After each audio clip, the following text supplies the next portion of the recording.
जो बोओगे वही काटोगे। शिक्षाप्रद कहानी। सास को बहुत खांसी आ रही थी, जिसकी वजह से बहू की नींद थोड़ी डिस्टर्ब हो रही थी। पति को तो कुछ कह नहीं सकती, इसलिए अपने बेटे को ही चिमटी काट ली। तब बेटा रोने लगा तो पति से कहने लगी कि माँ की खांसी की वजह से मुन्ना बार बार उठ रहा है। पहले ही बहुत ठंड थी, अगर ऐसा ही रहा तो मुन्ना की तबीयत खराब हो जाएगी। पति उठकर माँ के पास गया और माँ को डांटने लगा, लेकिन माँ की खांसी रुकने वाली नहीं थी, उसे तो टीवी था। तो बेटे ने गुस्से में आकर माँ का बिस्तर घर से बाहर कमरे में लगा दिया। कमजोर बूढ़ी माँ घसीट घसीट कर टूटी फूटी चारपाई तक पहुंची। तब बेटे ने एक फटा पुराना कंबल लाकर दे दिया। उस दिन ठंड बहुत थी, माँ कांप रही थी, लेकिन बेटे को कोई फर्क नहीं पड़ा। माँ खांसते खांसते बहुत ही परेशान हो गई।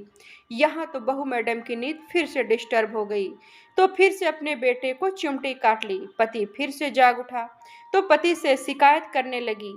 पति बाहर गया और माँ का बिस्तर बाहर से उठाकर पीछे गार्डन में लगा दिया, जहाँ ठंड और भी ज्यादा थी।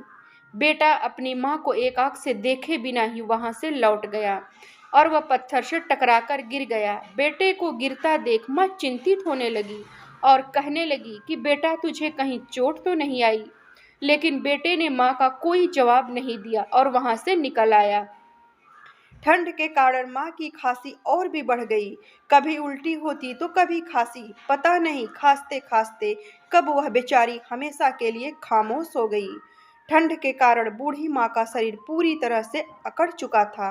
सुबह उठकर बहू ने नाश्ता बनाया और पति और बच्चे को नाश्ता करवा दिया। उसके बाद बाहर जाकर देखी तो बूढ़ी माँ इस दुनिया से चली गई थी, लेकिन बेटे और बहू के चेहरे पर इसकी कोई भी सिकन नहीं थी, बल्कि वह दोनों तो खुश थे कि बूढ़ी माँ की खांसी से छुटकारा मिल गया। समय बीतता गया, उनका बेटा भी जवान हुआ। पत्नी तो मर गई थी, लेकिन पति बचा हुआ था, जो बूढ़ा हो गया। जब वह खास रहा था तो उसकी चारपाई भी वही होती जहां उसकी माँ की चारपाई लगाई जाती थी, लेकिन वह मर्द था तो उसमें सहनशीलता ज्यादा थी। एक सुबह वह अपने पोते को गोद में लेकर प्यार कर रहा था। रात को बच्चा बीमार हो गया।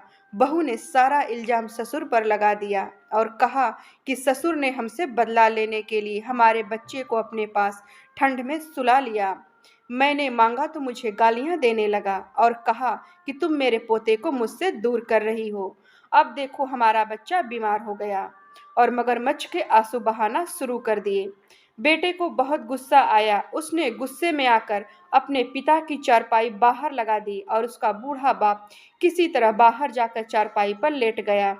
फिर अचानक उसे याद आया कि उसने भी अपनी माँ के साथ यही सब किया था, और उसे याद आया कि जब उस समय वह अपनी माँ को गार्डन में ढकेल कर आया था, तब मैं पत्थर से टकरा गया था तो मेरी माँ ने पूछा था कि बेटा तुझे कहीं चोट तो नहीं आई।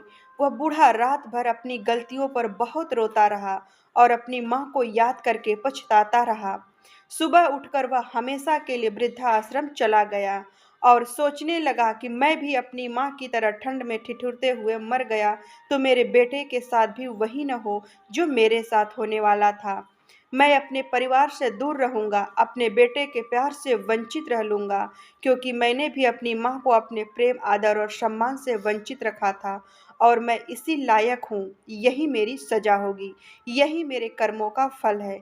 हमें उम्मीद है दोस्तों यह कहानी आप सबको जरूर पसंद आई होगी। हम जो करते हैं वही हमें मिलता है, इसलिए जीवन में वही करें जो आपको चाहिए, गलत कभी ना करें।